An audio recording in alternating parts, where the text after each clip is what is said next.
ये आकाशवाणी है।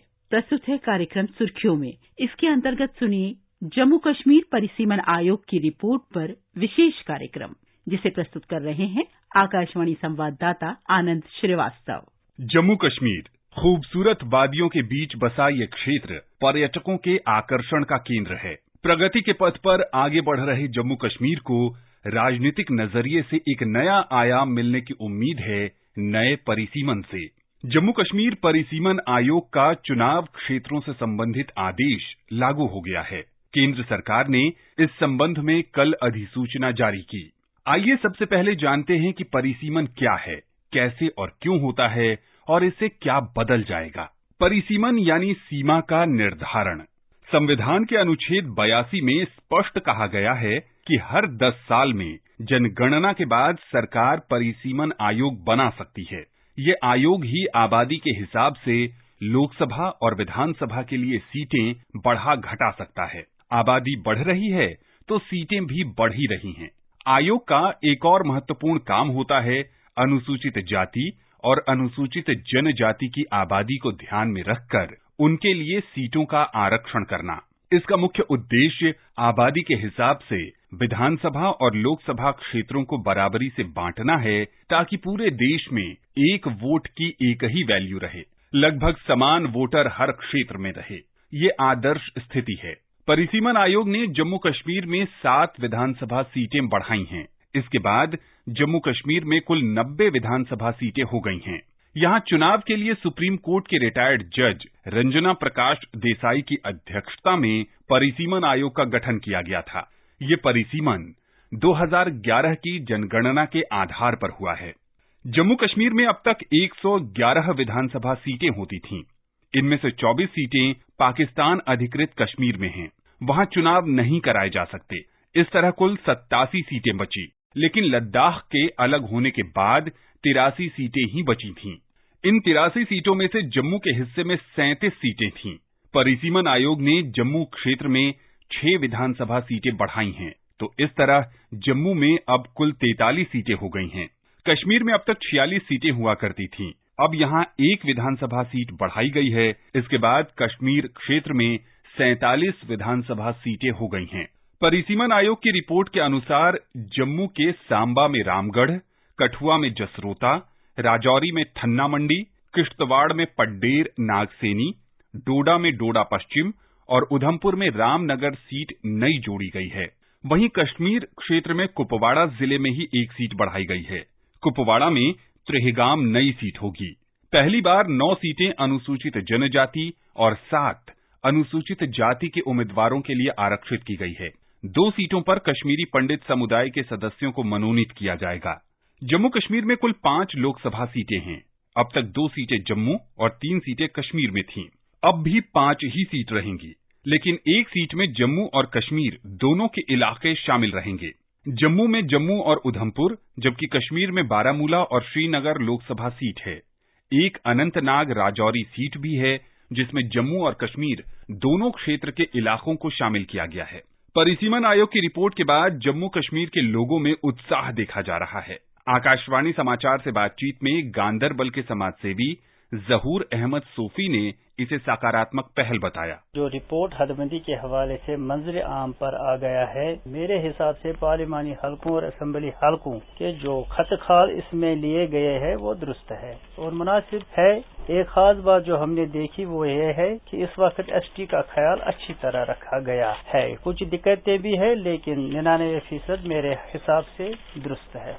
भारतीय जनता पार्टी के प्रवक्ता अल्ताफ ठाकुर ने बताया कि परिसीमन संविधान के अनुसार हुआ है, जिससे जम्मू कश्मीर में प्रगति को गति मिलेगी। डिलिमिटेशन कमीशन ने बड़ी मेहनत और ग्राउंड जीरो पे आके जिस तरह से एक नई हदबंदी की है। देखिए क्या होता था कि जितनी भी पहली बार हदबंदी हुई है, उन्होंने कॉन्स्टिट्यूंसी को अपने हिसाब से तरतीब दे दिया कि कहाँ कहाँ उनका वेट बैक है। लेकिन आज की जो डिलिमिटेशन हुई, आज जो हदबंदी है, उसमें पटवारी हल्का को बेस बनाकर और इस बात का ख्याल रखा गया है कि कॉन्स्टिट्यूंसी और कॉन्स्टिट्यूंसी विद इन डिस्ट्रिक्ट हो। ऐसा होता था कि कॉन्स्टिट्यूंसी का आधा हिस्सा किसी और डिस्ट्रिक्ट में होता था और आधा हिस्सा किसी और डिस्ट्रिक्ट में। आज ऐसा ना हुई है, जिससे वहाँ के लोगों को जो डे बाय डे उनकी जरूरतें होती थी, जो डे बाय डे उनकी प्रॉब्लम्स होती है, ग्रीवेंसेस होती थी, जब वो एक ऑफिस पे जाते थे तो वहाँ उनको कहा जाता था ये हिस्सा हमारा नहीं, आप दूसरे डिस्ट्रिक्ट में चले जाइए। और दूसरे डिस्ट्रिक्ट में जाके जब वो पहुंचते थे उनको कहा जाता ये फलानी डिस्ट्रिक्ट का हिस्सा है, फलानी कॉन्स्टिट्यूंसी का हिस्सा है। इसलिए आए रोज लोगों को प्रॉब्लम्स फेस की। इन्हीं मुश्किलात, इन्हीं प्रॉब्लम्स, इन्हीं जो तजाजात थे उनको दूर किया गया। और मैं समझता हूँ एडमिनिस्ट्रेटिव लेवल पे ये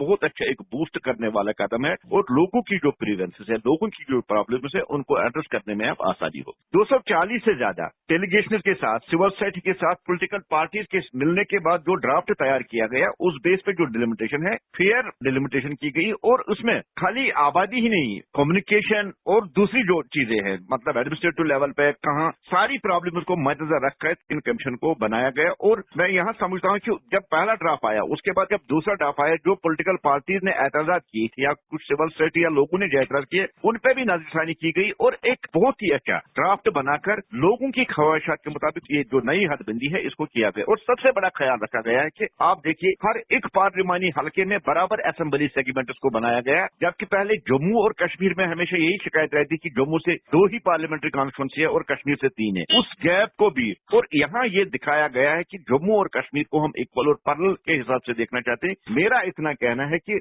आज की डिलिमिटेशन कमीशन ने जो काम किया वो सराहनीय है, उनको वेलकम करना चाहिए, खुशामदीद करना चाहिए, मुबारकबाद देना चाहिए। एक बहुत ही अच्छी हदबंदी उन्होंने तरतीब। जम्मू कश्मीर में भारतीय जनता पार्टी के उपाध्यक्ष सोफी यूसुफ का मानना है कि परिसीमन आयोग की रिपोर्ट स्वतंत्र और निष्पक्ष है, जिसका एकमात्र लक्ष्य यहाँ के निवासियों की बेहतरी है। ये जो डिलिमिटेशन कमीशन है, एक तो आपको खुद जानकारी है, ये ऑटोनमस बॉडी है और इन्होंने जो फैसला लिया है जम्मू कश्मीर के अवाम के हित का फैसला लिया। जो जम्मू कश्मीर के अवाम चाहते थे उन्होंने, हाँ, इस डिलिमिटेशन की वजह से कुछ सियासी रोटियां जो सीख रहे थे इसके ऊपर उनको झटका लगा। उन्होंने अपनी कॉन्स्टिट्यूंसी को हब बना के रखा था, उनके अपने ठेकेदार थे और अब उनकी कॉन्स्टिट्यूंसी उनसे छीनी गई, चली गई, तो अब वो ग्रास रूट पे बिल्कुल जीरो हो गए हैं, तो वही चिल्लाते हैं। जम्मू कश्मीर के लोग बड़े खुश हैं और हमने भी इसका बड़ा भरपूर साथ दिया है। हमने कहा कि इससे पहले भी कांग्रेस सरकार में जब राजीव गांधी की सरकार थी तो नेशनल कॉन्फ्रेंस की यहाँ थी, तो तब भी ये डिलिमिटेशन उन्होंने किया था। आज भी अगर इन्होंने किया है, मुझे लगता है कि ये जम्मू कश्मीर के अवाम के लिए बहुत अच्छी बात है। आप देखेंगे कि जब यह सरकार बनेगी, नए लोग होंगे, नए रिप्रेजेंटेटिव होंगे और जिनको दर्द है अवाम की, जो अवाम के बीच में काम करेंगे और जो अवाम के लिए ही बने हैं, मुझे लगता है कि यहाँ तरक्की के दौर आ जाएगा और ये हमारा जम्मू कश्मीर जो है तरक्की के ओर जो है गामजन होगा। दक्षिण कश्मीर के कुलगाम के निवासी आबिद हुसैन ने कहा कि इसमें समाज के सभी वर्ग के लोगों का ध्यान रखा गया है। मैं जम्मू कश्मीर के कौम को यही कहना चाहता हूँ कि जो डिलिमिटेशन कमीशन का रिपोर्ट मंजराम पे आया है, ये खुशाइंद कदम है। जम्मू कश्मीर के लोगों की बहबूदी का सिटअप है, जिसमें हर तबके के लोगों को रिप्रेजेंटेशन दी गई है और जिस तरह कॉन्स्टिट्यूंसीज को पूरी तरह से according to the system, according to the rationalisation की अगर हम बात करें तो कहाँ पे किस कॉन्स्टिट्यूंसी को किसके साथ जोड़ा जाए, किस विलेज को, किस पंचायत हल्के को नाइंसाफी मिली है, उनको इंसाफ दिलाने के लिए पूरी तरह से ग्राउंड रिपोर्ट डिलिमिटेशन कमीशन ने घर बैठे बनाए नहीं, कि जो गवर्नमेंट एम्प्लॉयज है, चाहे डिप्टी कमिश्नर साहिबान है, तहसीलदार साहिबान है, जितने भी गवर्नमेंट ऑफिशियल्स है, उनसे each and every report, basic report collect करके एक निर्णय लिया है। आज हम देख रहे हैं ये एक वेलकम सेटअप है सेंट्रल गवर्नमेंट की ओर से, prime minister of India Shri Narendra Modi की डायनामिक लीडरशिप में और ऑनरेबल लेफ्टिनेंट गवर्नर की डायनामिक लीडरशिप में आज हर लिहाज से जम्मू कश्मीर में हर तबके को इंसाफ मिल रहा है। उम्मीद है कि परिसीमन से हुई सीटों के निर्धारण के बाद यहाँ समग्र विकास की रफ्तार और बढ़ेगी। अभी आप सुन रहे थे जम्मू कश्मीर परिसीमन आयोग की रिपोर्ट पर विशेष कार्यक्रम, जिसे प्रस्तुत कर रहे थे आकाशवाणी संवाददाता आनंद श्रीवास्तव। ये कार्यक्रम आकाशवाणी के समाचार सेवा प्रभाग द्वारा प्रस्तुत किया गया। इसे आप हमारे mobile app news on AIR और YouTube channel news on AIR official पर भी सुन सकते हैं। इस कार्यक्रम के संबंध में अपनी प्रतिक्रिया आप हमें ईमेल कर सकते हैं। पता है airnsttalks@gmail.com। ये कार्यक्रम फिर से सुनने के लिए लॉग ऑन करें हमारी वेबसाइट newsonair.nic.in।